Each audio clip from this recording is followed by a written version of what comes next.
Solidão, todo mundo já sentiu isso, aquele vazio no peito, aquela saudade, aquela sensação de falta de companhia. Às vezes essa solidão ela pode durar muito tempo, ela pode começar a causar alguns pensamentos de que, poxa, acho que eu não me conecto com ninguém, ou talvez eu não pertença a nenhum lugar. Ela pode também fazer com que a gente comece a duvidar do nosso valor, ou achar que, de repente, a gente tem alguma coisa diferente dos outros, e que isso nunca vai passar, que eu vou ser isolado, assim, sempre, que ninguém me entende, ninguém nunca vai entender.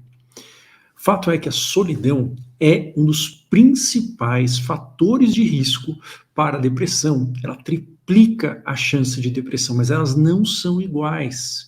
Além disso, a solidão ela pode ser devastadora para a sua saúde. Nesse vídeo, a gente vai entender o que é de fato a solidão, como diferenciar a solidão da depressão, ou seja, como saber se você está com solidão ou depressão, ou com os dois, o que ela causa na sua saúde, como você pode, a partir de hoje, sem depender de ninguém, sem depender de sair para se socializar de forma artificial, como você pode hoje começar a melhorar esse sentimento, a aliviar essa angústia, esse vazio e fazer com que o sentimento de pertencimento, de conexão fique mais forte na sua vida. Então acompanhe comigo hoje isso tudo no canal Saúde da Mente. Olá, para quem não me conhece, eu sou Marco Antônio Abud, eu sou fundador do canal Saúde da Mente, sou médico psiquiatra pela Universidade de São Paulo e hoje nós vamos falar então de solidão. Eu preparei aqui uma apresentaçãozinha e eu gosto de fazer slides porque eu acredito que isso deixa as coisas mais palpáveis, mas também porque me ajuda a organizar o raciocínio, né? Então aqui a ideia é por que a solidão ela causa depressão, qual que é a diferença, ali, afinal de contas, o que é solidão, bom, o que eu posso fazer com isso? E se eu estiver sozinho mesmo, né, não tenho o que fazer? Bom, tudo isso a gente vai responder com base nas definições mais atuais que a gente tem em termos de conhecimento de neurociência, de neurobiologia da solidão e também com base naquilo que a gente sabe que funciona em termos de técnicas práticas, né? Mas o primeiro passo é a gente definir o que é solidão, né? E também definir o que é depressão. Vamos começar pela solidão, que às vezes é algo que não está muito claro, né? Tem essa confusão entre solidão e solitude. Eu, sinceramente, nem sabia o que era solitude, mas, basicamente, solidão é igual a estar sozinho ou não? Então, vamos ver com base aí nas melhores definições que nós temos, né? Então, por exemplo, aqui, né? Na verdade, essa definição é uma definição, assim, bastante clássica, que a solidão, ela é um sentimento ruim quando há uma perda da companhia, né, um sentimento de perda de companhia. Outra definição que também é mais, digamos, eu gosto mais, que é quando existe um desequilíbrio entre a quantidade e a qualidade das relações sociais que nós temos e as que nós queremos, ou seja, que não importa o quanto você tenha de relacionamentos sociais, você não tem a qualidade, você não sente essa qualidade de companheirismo que você gostaria de sentir, tá? Essa é a definição que eu mais gosto. E, em última análise, assim, né, resumindo, é uma experiência emocional, quando nós percebemos que a quantidade ou a qualidade das nossas relações, dos nossos relacionamentos não está conforme nós queríamos, nós não estamos nos sentindo conectados, compartilhando coisas importantes com a pessoa. E aqui é interessante a gente prestar atenção nessas definições, né? Essa última aqui eu meio que dei uma resumida, mas as outras são definições muito clássicas. E uma coisa importantíssima, a solidão, ela não depende de eventos externos, ela é um estado emocional da pessoa ruim, né? Então a pessoa ela está sentindo que a quantidade ou a qualidade das conexões que ela tem no mundo ou naquele momento está ruim. Ela não está se sentindo conectada, pertencente, não está se sentindo entendida.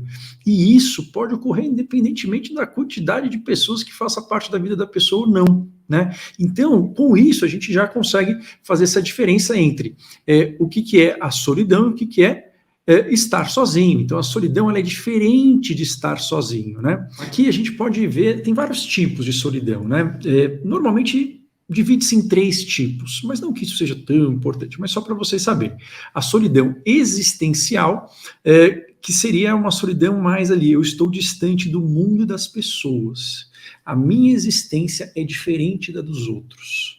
Existe uma solidão emocional, eu estou sem relacionamentos que são significativos, eu perdi ou eu não tô tendo esses relacionamentos.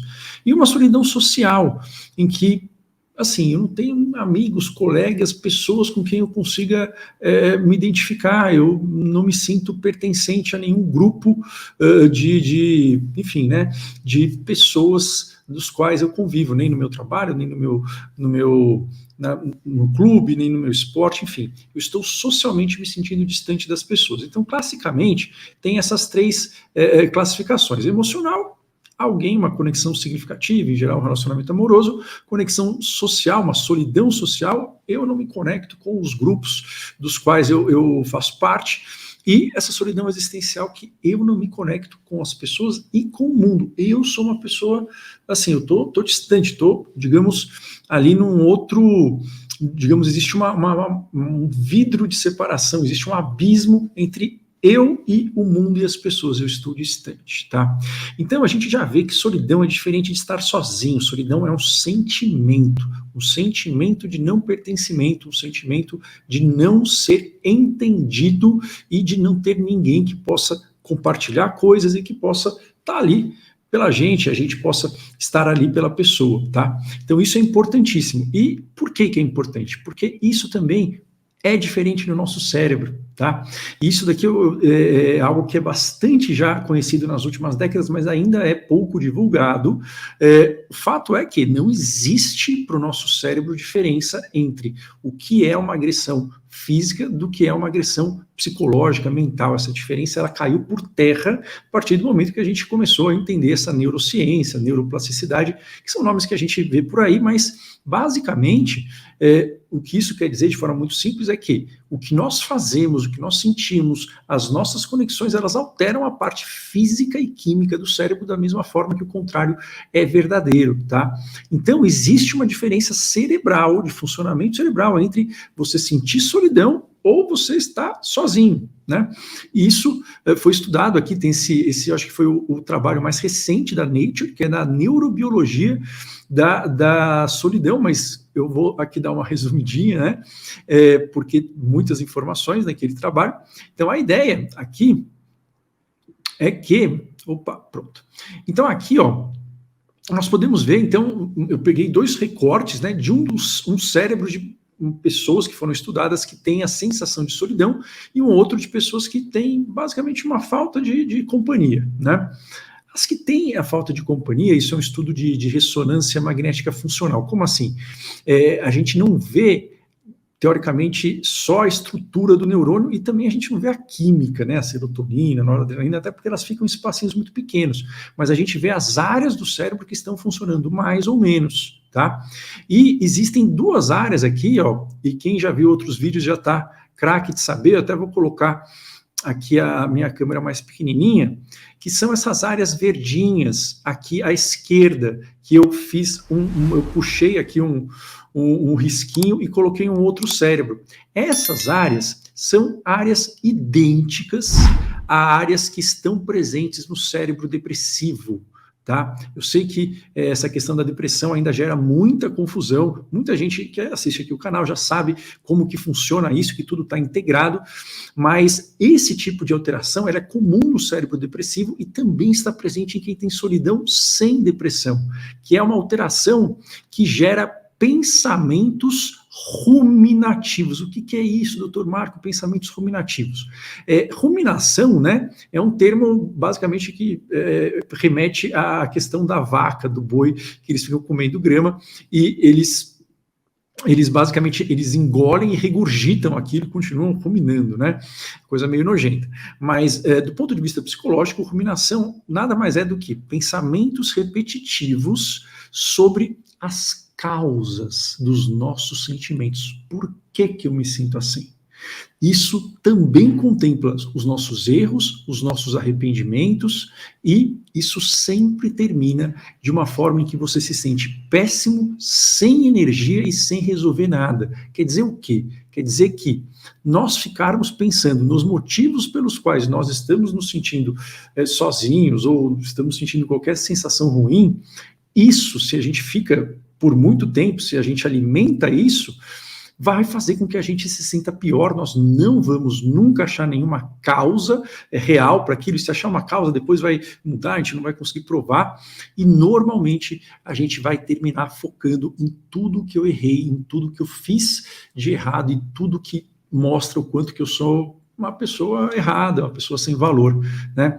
Por que sempre termina nessa história? Isso eu não sei. Eu só sei que esse circuito, que é o circuito da autorreflexão, você refletir sobre as suas próprias ações, ele deve ser usado de forma muito pontual, até porque a função da memória do ser humano é que a gente possa ter um registro para aprender com os erros e para que a gente possa construir, né, o presente e o futuro.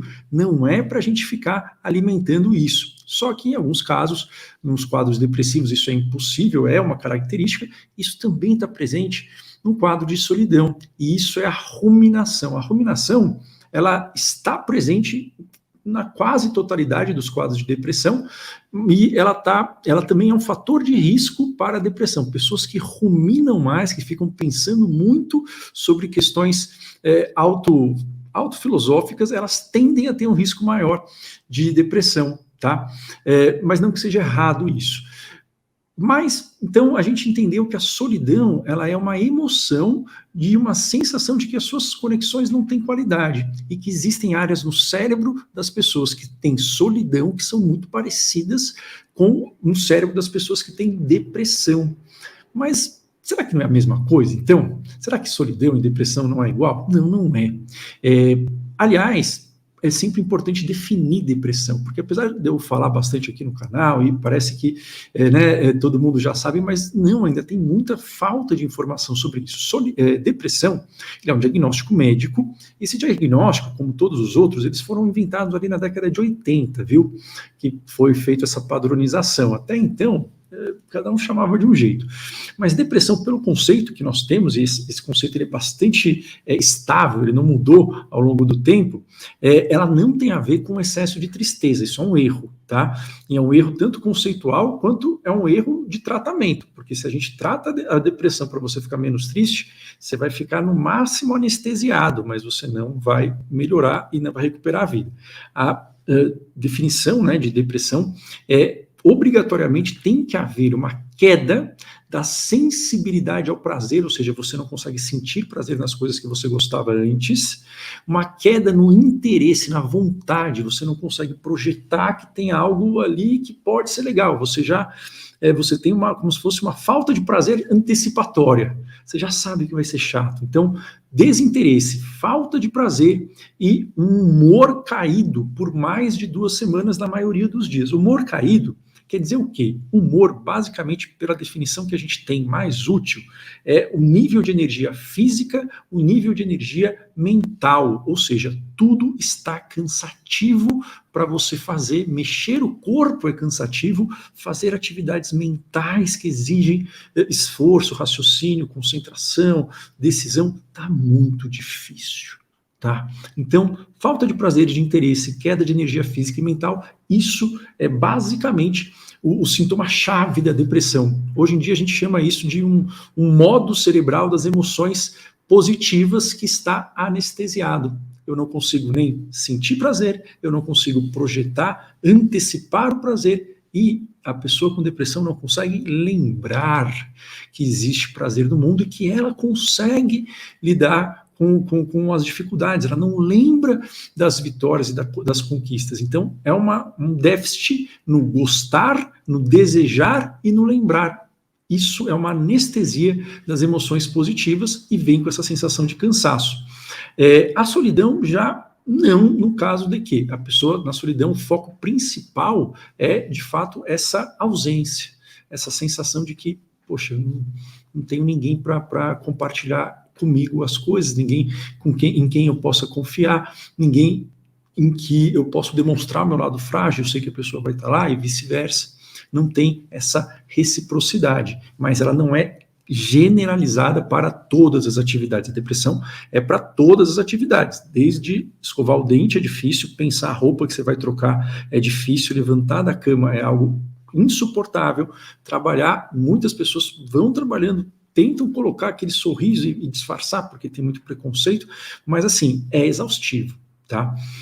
Então são duas coisas diferentes. Eu sei que pode parecer algo muito diferente do que você já ouviu falar, se você nunca tinha visto vídeos do canal, e a parte de serotonina, dopamina, noradrenalina, isso é uma parte que é uma consequência do processo que causa a depressão, que normalmente é uma inflamação, depois uma química e depois um congelamento de conexões neurais. Se você quer saber mais sobre depressão e você suspeita que talvez você esteja com depressão, ou você quer ajudar alguém que pode estar sofrendo com depressão e que é extremamente importante que você valorize isso, por quê? Não porque eu sou psiquiatra, porque estatisticamente 1 em cada 2 pessoas vai ter algum transtorno de humor e a depressão tende a ser um dos principais, então é muito possível que isso vai fazer parte da sua vida, se é que já não faz. E eu posso dizer que 85% dos casos de depressão, eles são tratados com o objetivo de tratar não só para aliviar, mas para recuperar o prazer, recuperar a capacidade de fazer planos, de sonhar, de produzir, e isso é feito, ou deveria ser feito, em 85% dos casos, sem o uso de medicações. Só que não é isso que a gente vê, eu sei disso. E aí, uma vez que a pessoa ela não está melhorando, aquilo vai começando a virar uma bola de neve e a gente acha que não tem mais jeito. Só que tem jeito sim, depressão tem cura, depressão tem uma cura definitiva, uma cura que não depende de remédios, e eu costumo fazer um evento totalmente gratuito, onde eu passo um mapa, independentemente do nível de depressão, do tempo que a pessoa toma de remédio, independentemente da gravidade, eu passo um mapa baseado nos conhecimentos científicos mais atuais, um mapa de começo, meio e fim do tratamento para a depressão que funciona e que funciona de forma sustentável e que funciona não para deixar você menos deprimido, funciona para deixar você com a capacidade de sentir o gosto da vida, de ter essa projeção do futuro e a concentração presentes, tá? Então, esse evento, ele chama Maratona Supera a Depressão, é gratuito, faço desde 2019, e nesse evento você vai ter este mapa, além de muitos materiais, e tanto materiais relacionados a suplementos, relacionados a chás, relacionados a mudanças alimentares que são estudadas, sempre atualizadas, e também técnicas baseadas na terapia cognitivo-comportamental, que é o padrão ouro de tratamento não medicamentoso para depressão, que você pode começar a aplicar a partir do primeiro dia, e isso começa a gerar, não só um alívio, mas começa a gerar uma, digamos ali, começa a colocar a ignição no motor do prazer que está desligado. Então, se você tem interesse em saber sobre isso, esse mapa passo a passo, começo, meio e fim, para tratar a depressão de forma definitiva, sem remédios e de uma forma que seja cientificamente comprovada e que seja prática, você clica no link que está aqui embaixo, é gratuito, mas precisa se inscrever e ficar no WhatsApp, porque tem muito material, isso faz muita diferença na sua vida e na vida de outras pessoas que com certeza você vai encontrar e que vão estar passando por isso, tá bom? Bom, dito isso, a gente já viu então o que é solidão. Solidão é uma emoção, tem nada a ver com a quantidade de pessoas ao nosso redor. Aí a gente viu que o cérebro, quando ele está com o sentimento de solidão, existe uma parte que é muito parecida com o cérebro depressivo e que a pessoa, nesse quadro de solidão crônica, ela tende a ficar ruminando, ela tende a ficar presa em pensamentos do porquê isso acontece, ela começa a repassar os erros, arrependimentos, e isso tende a fazer com que ela fique pior. Bom, e por que é importante falar de solidão? Por que eu estou falando aqui? Porque, na verdade, o mundo está falando de solidão. Né? Porque a solidão, como a gente viu, ela é um quadro que altera o funcionamento cerebral e ela altera também outras questões do nosso corpo. Aqui tem uma ilustração, né, que é muito interessante, que fizeram aqui na questão da Covid, né? Vou colocar aqui até em tela cheia para vocês verem melhor. Vamos ver aqui. Aqui, ó, deixar aqui, pronto, vou ficar aqui no cantinho. Enfim, a solidão, de fato, essa daqui é uma pesquisa da Nature também. Nature é basicamente a principal revista, né, de publicações internacionais. Não é fácil publicar lá, então eles são muito chatos, então costumam ser estudos bastante rigorosos. E aqui, ó, você pode ver que, ó, na verdade, o que eles estão colocando aí? Eles estão colocando que na Covid, na própria Covid, as pessoas que estavam mais solitárias, elas tinham um efeito inflamatório corporal maior, elas tinham uma menor resposta imunológica e uma tendência maior a se infectar ou a ter quadros infecciosos, não só por Covid, mas graves.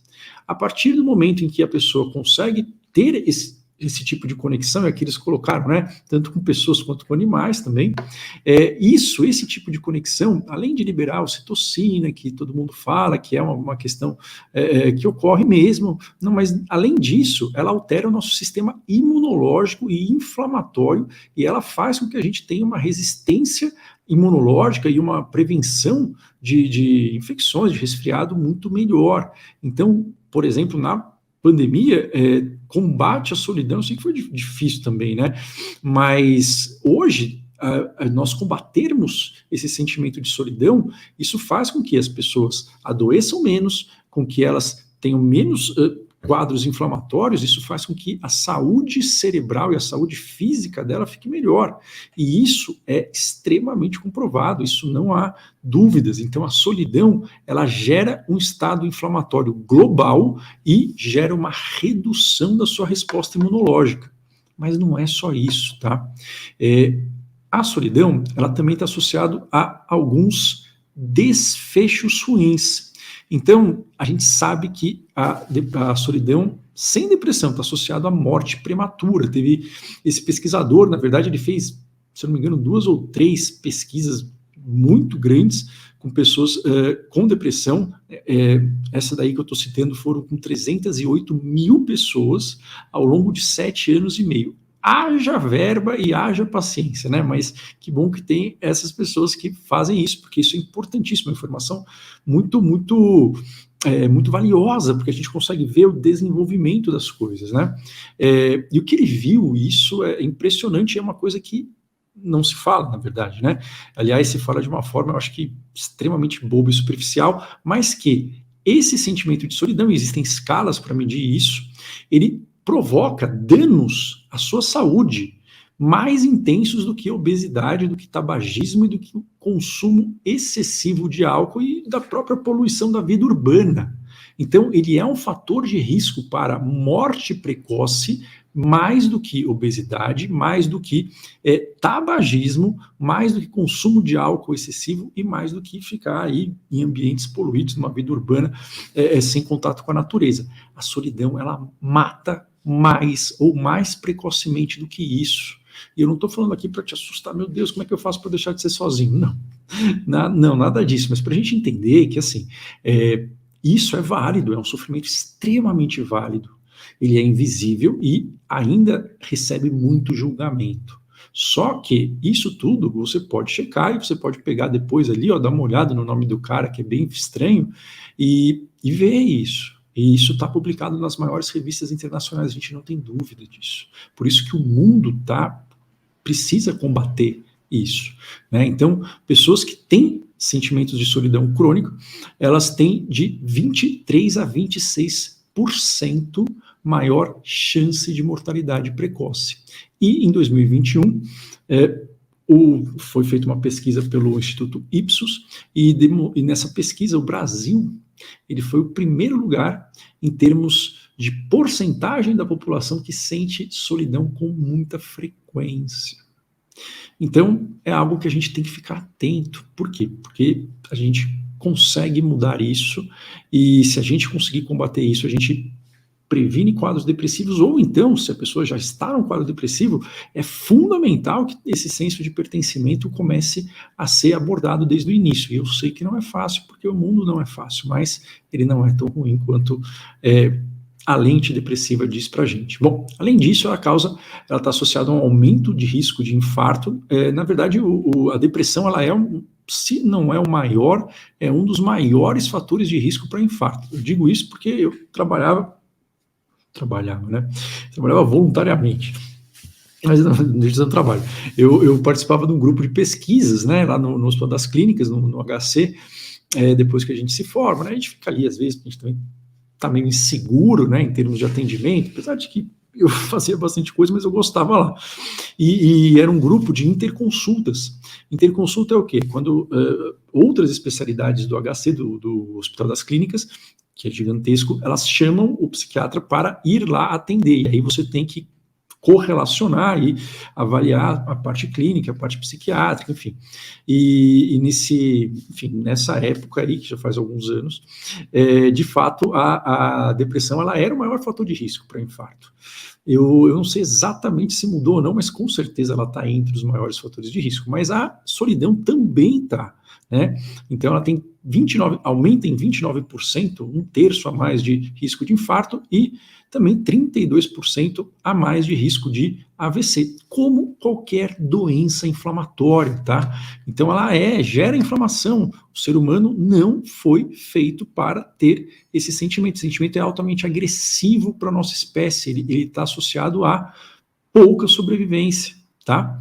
Bom, o que mais que a solidão causa? Ela causa um risco de demência e envelhecimento cerebral precoce. Então, quem tem esse sentimento cronicamente tem 40% mais risco de desenvolver uma demência, a principal demência é a demência de Alzheimer, existem outras, ou então de começar a ter comprometimentos cognitivos leves, né, que assim, a pessoa não chegou a ter um prejuízo muito intenso, mas está com dificuldade ou está tendo lapsos em termos de memória para fazer conta, para organizar as coisas da casa, às vezes esquece ali como, enfim, questões que precisam de tecnologia, isso vai se perdendo. Então, sim, isso é uma decorrência de processos inflamatórios crônicos. Tem uma queda na imunidade, que a gente já falou, mas você fica resfriado mais facilmente, demora um pouco mais para passar, e existe uma alteração, um fator de risco, né? A solidão é um fator de risco extremamente importante para a depressão. E aí a gente já não tem mais dúvidas, isso foi dúvida durante um tempo, mas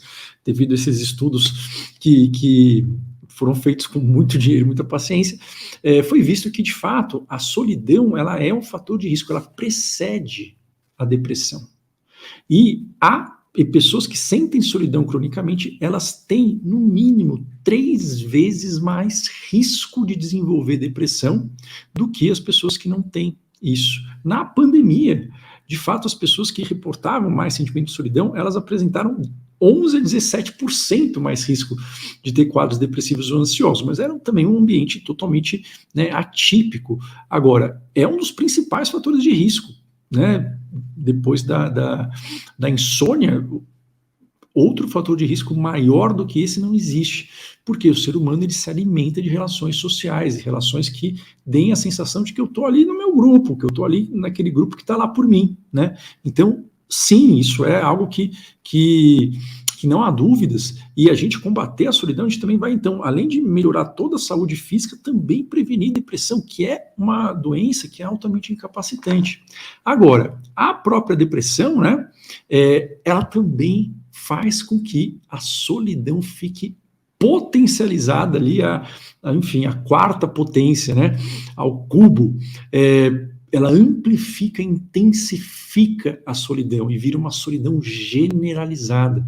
É muito comum em pessoas depressivas ter esse sentimento de solidão, de vazio, e ao mesmo tempo a pessoa tem um certo cansaço mental de conversar com as outras pessoas, então ela também acaba não querendo procurar essa interação, e ela também tem um sentimento de não merecimento em relação digamos, interagir socialmente. Ela tem um valor próprio diminuído e isso faz com que ela não se sinta interessante ou sinta-se um peso para outras pessoas que ela vai abordar.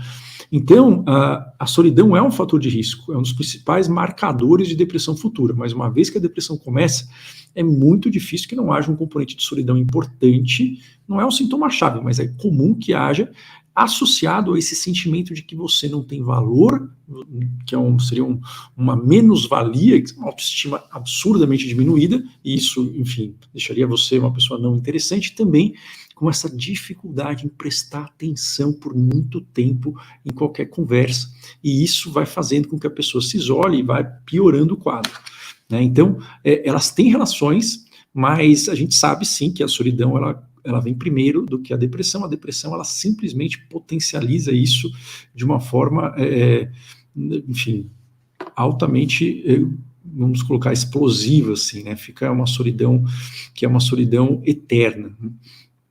Mas é uma mentira do cérebro depressivo, né? O cérebro depressivo, ele conta algumas mentiras pra gente que a gente vai ver. Bom, aqui é um teste rápido, né? É um teste, esse é o teste mais usado para depressão, que é da UCLA, né? Da Universidade de Los Angeles. Eles têm um teste que se eu não me engano, tem 20 questões, mas era um teste um pouco mais comprido e ele é o teste mais usado, mas esse é uma versão curta, né, que chama o RUCLA. Então é um teste de 3 perguntas que eles viram que são as 3 perguntas mais importantes para diferenciar. E o que está nesse teste, então? Aí isso vocês podem fazer, eu vou até colocar um pouco maior aqui na tela, tá? Deixa eu só... Opa, aqui, ó. Então, assim, você vai baseado no seu último mês, tá? Se você não lembrar muito o último mês, nas 2 últimas semanas, mas é um chute, não precisa ser preciso, tá certo? Coloca o seu melhor palpite. Com que frequência você sente nesse período, você sente falta de companhia? Você acha que você sente isso quase nunca? Você sentiu nas últimas semanas quase nunca? Você sentiu às vezes ou você sentiu quase sempre, quase todos os dias? O número 2, com que frequência você se sente deixado de lado? Como se ninguém se importasse, você se sente excluído? Nunca, quase nunca, número 1. Às vezes, 2, quase sempre, 3. E a terceira pergunta, com que frequência você se sente isolado e distante dos outros? E aqui, ó, você viu que não importa, não está sendo perguntado se você está distante fisicamente ou não, mas sim que você se sente isolado e distante dos outros. E aí você marca ali, tem essa pontuação. O que foi visto que, se você soma isso mais do que 3 pontos, é muito importante investigar a depressão e pode ser que não esteja presente, mas assim, a chance de estar presente é alta, porque isso já denota que, enfim, a solidão ela está durando, está tomando conta de uma parte importante da sua rotina, mas, de qualquer forma, mesmo que não tenha, é importante fazer essa avaliação, a gente tem que fazer algo para que isso mude, porque isso vai melhorar não só a questão do seu humor, mas vai melhorar seu raciocínio, sua produtividade, sua concentração, tá? Bom, então aqui também tem um slide aqui. Aqui eu coloquei uma diferença, né, básica entre sintomas de depressão e de solidão, que são parecidos, viu? Mas tem algumas questões particulares. Por exemplo, a solidão, que é o de cima, o marronzinho, ela pode sim vir com tristeza, com vazio, com sensação de desconexão, se sentir excluído, incompreendido, você pode ficar inseguro, às vezes você pode, de fato, ficar cansado nas relações sociais, né, você fica ruminando o passado, mas tem alguns sintomas que eles são ali característicos da depressão. O primeiro deles é que na depressão você tem uma perda do prazer, da capacidade de se divertir, da capacidade de se entusiasmar com tudo. Tá? Isso não ocorre em questões de solidão, a pessoa pode ter essa solidão, mas ela ainda tem interesses, né, no Netflix, o esporte, alguma coisa que faça parte de outro círculo de interesses da vida dela. Na depressão está tudo achatado. A depressão também tem essa queda da energia física e mental para fazer qualquer esforço e vem junto com uma dificuldade extrema de tomar decisões, porque tomar decisão exige muita energia cerebral e a pessoa está exausta para tudo. Então, tomar decisões sobre o que ela vai vestir, o que ela vai, enfim, pedir no iFood, que pasta de dente ela vai comprar, até qual é, enfim, né, digamos, decisões importantes no trabalho, se ela vai ou não, enfim, assinar um contrato, tudo fica mais difícil em termos de decisão, em termos de energia física e mental. A depressão costuma vir junto com alterações de sono ou de apetite, não é obrigatório, mas pode vir, e a sensação de inutilidade, de inferioridade, ela se dá não só nas relações sociais, mas como se isso fosse uma característica inerente à sua pessoa. Você é alguém inútil, alguém com menos valor que os outros, e isso não tem quem possa te ajudar e não há o que possa ser feito. Então, esse sentimento de inferioridade, inutilidade e falta de esperança é característico da depressão. E aí também ela se afasta dos eventos sociais e essa sensação de que a vida não tem sentido, que não há colorido, que é o sintoma-chave, que é a perda da capacidade de sentir prazer, de gostar, de desejar algo e de se lembrar que a vida tem coisas boas, tá? Então, esses de baixo, eles são exclusivos da depressão. Isso é uma dica para que a gente possa fazer essa diferença. Não importa se vocês têm ou não depressão, pode ser que tenha, e solidão também, pode ser que não, que você tenha só solidão, e tudo bem, a gente vai tratar, mas quadros depressivos nós também tratamos, tá? Esses nomes são ruins, mas quem inventou foram os psiquiatras, não fui eu, mas foram os psiquiatras, com um único objetivo de saber qual é a melhor estratégia que a gente tem para melhorar, para fazer com que isso vá embora, mas não só que você fique sem depressão, mas também sem prazer, não, que você tire esse sintoma de angústia paralisante, mas que você volte a sentir o gosto das coisas, né? Volte a sentir a brisa do mar batendo no rosto. Isso é uma aluna do treinamento para mentes depressivas, que quer, de fato, um treinamento não medicamentoso comprovadamente eficaz, o melhor tratamento não medicamentoso que existe para depressão e para outros quadros, baseados na terapia cognitivo-comportamental, que é feito por via digital, né? Então, aqui, esse é o primeiro tratamento, né, na verdade, para depressão, que eu trouxe para o Brasil, que já está na sexta, vai para a sétima turma, e teve uma aluna que ela falou isso da praia, né, que ela, na depressão, as filhas levavam ela para a praia, que ela sempre adorava, e ela não conseguia sentir nada, parece que estava tudo meio que ali, meio em preto e branco, não sentia gosto da comida, estava um isopor, e aí ela viu, uma das coisas que ela percebeu que ela estava melhorando foi quando ela começou a sentir aquilo era gostoso, porque era. Né? Então, isso é uma das coisas que a pessoa com depressão começa a sentir de volta, tá? Bom, aqui eu coloquei esse gráfico que é a tríade de Beck. Beck é um dos principais, se não o principal psiquiatra do século XX, faleceu faz pouco tempo, bem velhinho, mas ele foi um dos fundadores da terapia cognitiva, que é uma das terapias mais eficientes para a depressão, né? Terapia para depressão e para qualquer quadro psiquiátrico, o tipo de terapia que, em geral, é aquela que funciona, e por que como assim que funciona? Aquela que é testada exaustivamente através de ensaios clínicos randomizados, que é o quê? Que é aquele ensaio à prova de marmelada, né? Onde ninguém sabe quem que está avaliando, o que não tem, ou seja, todo mundo está ali fiscalizando para ninguém roubar para um lado ou para o outro. Então, evidência científica é aquilo que é testado nesses ensaios aí à prova de marmelada muitas vezes, para a gente poder saber se isso não depende de sorte e, além disso, qual é o tamanho da melhora que isso causa comparado com outros tratamentos, tá? Então, a terapia cognitivo-comportamental basicamente é um treino para mudar pensamentos e comportamentos práticos e tende a ser sempre este o padrão, as terapias cognitivas comportamentais tendem a ser sempre os tratamentos não medicamentosos mais eficientes, só que elas são diferentes para quadros de ansiedade, de depressão, quadros de insônia. Por quê? Porque elas funcionam como se fosse uma musculação para o cérebro, como se fosse uma ginástica para o cérebro, e eu sei que esse termo é meio estranho, mas você já deve ter ouvido falar nisso, né? De treinamento cerebral. Treinamento cerebral basicamente é o quê? É nós termos um alvo e nós termos um plano arquitetado para que a pessoa consiga se envolver em atividades e ser recompensada por aquilo de forma bem gradual e progressiva, para que exponencialmente ela vá construindo aí uma conexão neural que permaneça, que faça com que ela fique bem e que ela consiga tirar o remédio. Então, basicamente, neuroplasticidade é isso, né?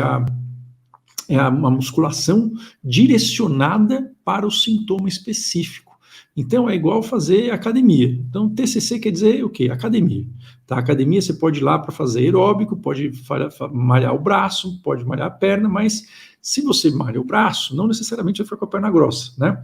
Então, na depressão, a terapia cognitiva, que é baseada nessas três visões aqui do Beck, que de fato é extremamente brilhante, porque foi ele que organizou isso, funciona, mas se for para escolher um tipo de treino, né, nesse pacote da terapia cognitivo comportamental para depressão, o principal é a ativação comportamental.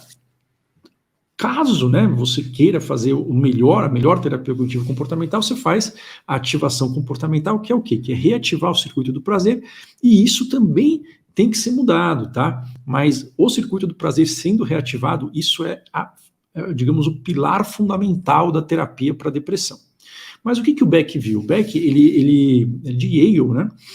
Nos Estados Unidos, e ele, nos Estados Unidos, na época, né, nos anos 60, se eu não me engano, era uma febre da psicanálise, né? O Freud, ele foi lá, né, deu umas palestras, todo mundo adorou, e todo mundo era psicanalista, e ele também era psicanalista, né? E a psicanálise, de fato, ela foi algo que trouxe aí uma visão bastante revolucionária. Porém, a psicanálise em si, como método de tratamento, ela não é eficaz com base nas evidências, a não ser digamos, mudanças na psicanálise que deixem o tratamento muito específico. Mas, a partir disso, ele começou a usar a psicanálise para atender os pacientes, só que ele, de fato, viu que não melhorava com a psicanálise e ele pegou teorias, né? São teorias que, de fato, vieram do Freud mesmo, da questão de ter pensamentos inconscientes, de ter essa coisa da pulsão, e ele meio que deu uma organizada nisso. Ele percebeu que tinham alguns pensamentos e crenças que não era totalmente inconsciente. A pessoa ela tinha uma ideia daquilo, mas que eram totalmente falsos e exagerados, e que isso ia deixando a pessoa cada vez pior.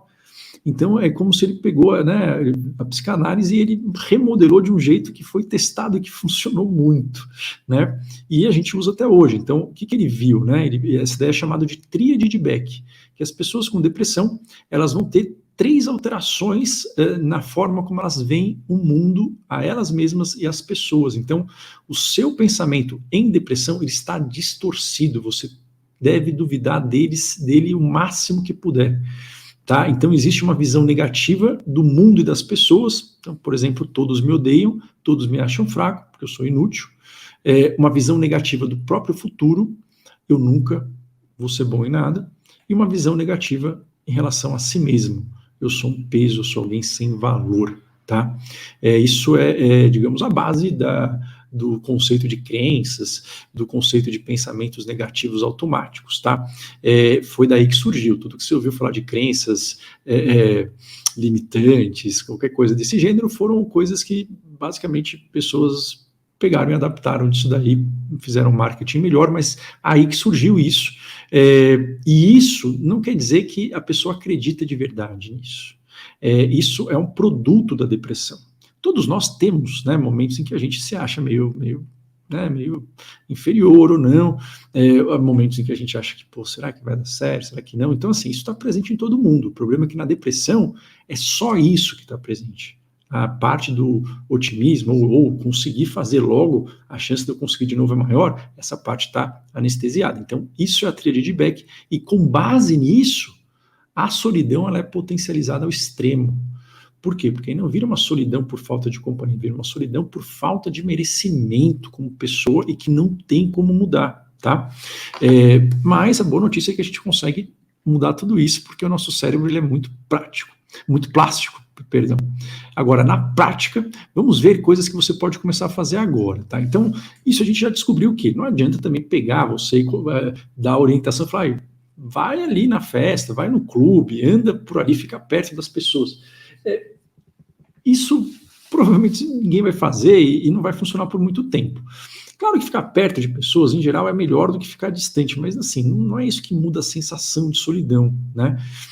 Mas tem algumas estratégias que a gente pode começar a aplicar com repetição, né? Não é que um dia vai melhorar, mas para aplicar isso por algumas semanas. Uma delas é nós ficarmos atentos aos nossos pensamentos e à nossa linguagem. A gente tende a falar, por exemplo, nesses casos, isso é algo que acaba, obviamente, passando uma mensagem de impotência para o cérebro, de que nós somos alguém depressivo, somos solitários, somos alguém sensíveis. E esse verbo ser, ele é um verbo muito ruim para você usar em termos de coisas que são sensações que você tem. Você não é nada disso, são sensações que nós temos às vezes, né? Então, trocar esse verbo ser pelo estar, até porque o verbo ser, ele não permite que você faça nada com isso, ele é um verbo que causa impotência. É um verbo que fala com que as coisas são permanentes. Você é assim, vai fazer. Não, não é, ninguém nasce assim. Então, a gente sempre ficar atento, e isso é uma estratégia que vai precisar de um pouco de prática, mas você vai ficando cada vez melhor nisso, em perceber, né, assim, capturar quando tem esse eu sou assim, eu sou solitário, eu sou uma pessoa, digamos, tímida, eu sou assim, é que isso basicamente não permite com que isso mude nunca, tá? E alguém pode ter uma predisposição a ser ou não, mas ninguém é do mesmo jeito o tempo todo. Segundo, combater pensamentos, eu coloquei aqui, extremistas e ditatoriais. Isso é chamado de distorção cognitiva, que são pensamentos automáticos, que basicamente tiram conclusões precipitadas e erradas sobre o mundo, né? E muitas vezes a gente não está percebendo que são conexões automáticas e a gente acredita nelas. Existem várias distorções descritas. Tem uma distorção que é um pensamento preto e branco, que eu coloquei como pensamento extremista, que é aquele pensamento que ocorre quando a gente fala nunca, sempre, tudo, nada, essas definições onde uma coisa é de um jeito ou do outro e não existe meio termo, tá? Se você estiver se pegando falando isso sempre, nunca, toda hora, nossa, isso sempre vai ser assim, é tudo ou nada, eu consigo ou não consigo, e não existe um meio termo, a ideia é que você comece a perceber e você saiba que esse pensamento é mentiroso.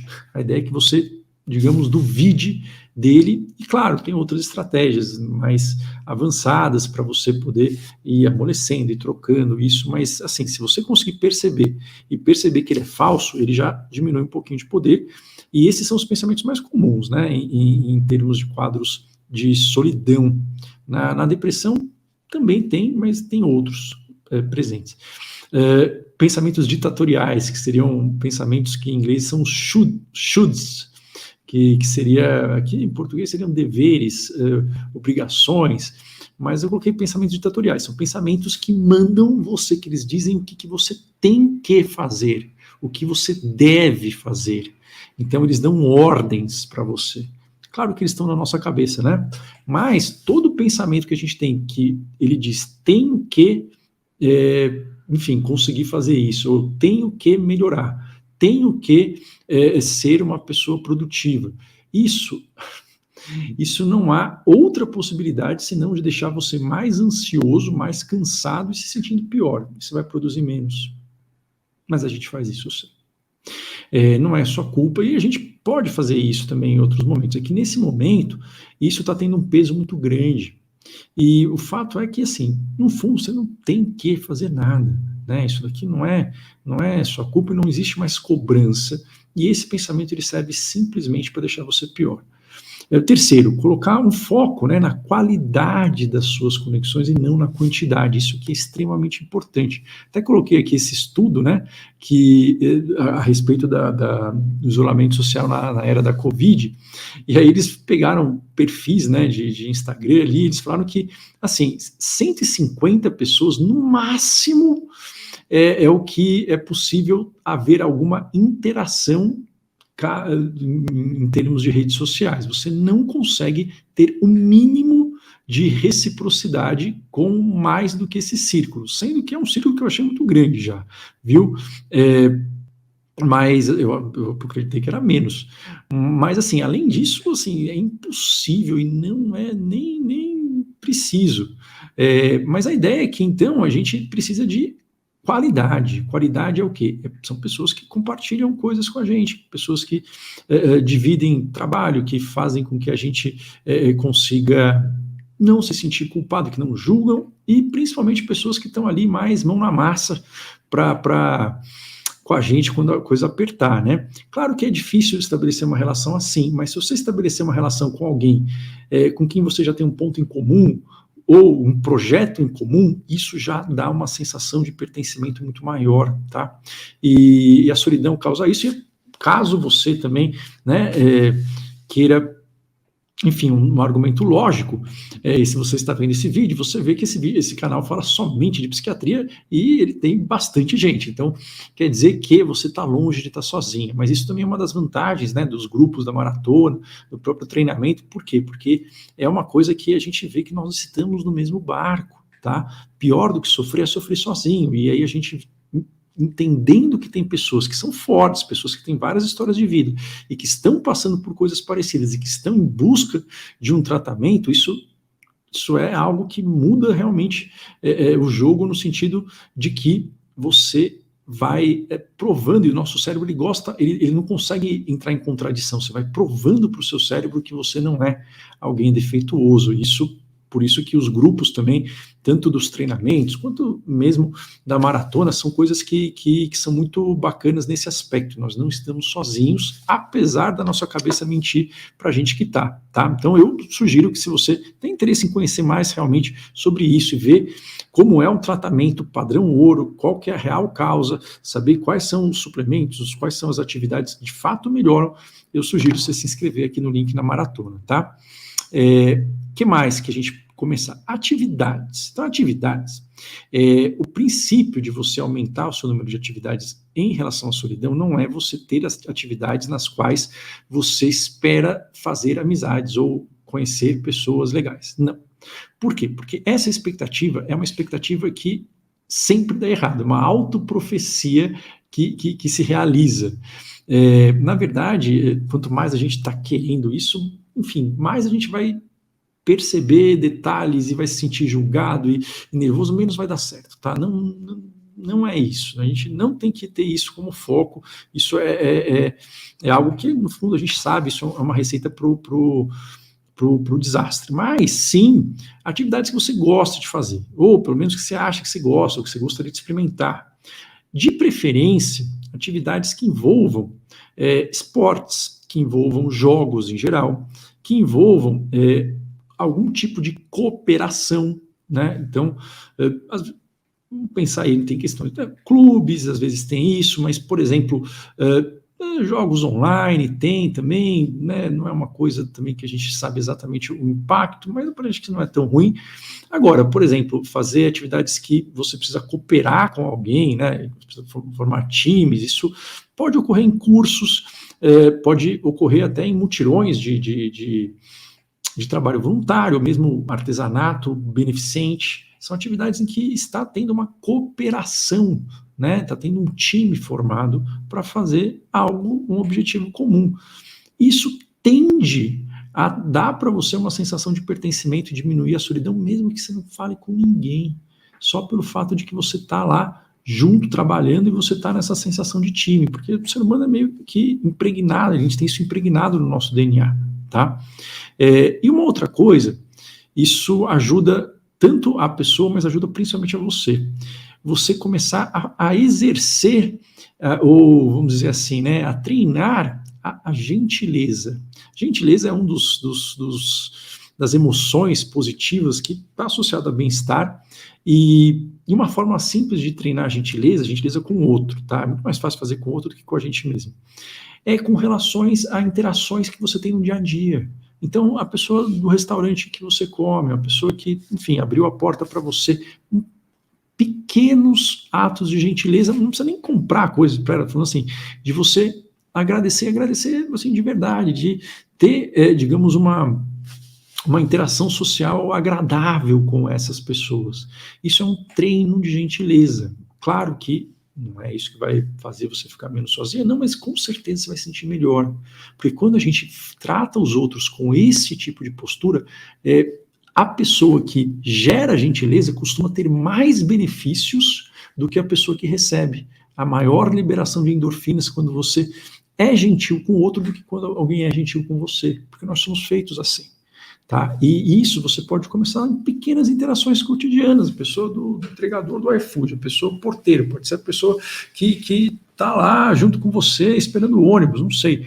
Ter nada excepcional, uma gentileza mesmo, ter uma educação, ali, né, fazer um favor, abrir a porta, segurar. Parece bobagem? Olha, parece, mas isso é algo que depende de você e que é algo que vai sim fazendo com que você se sinta mais conectado, certo?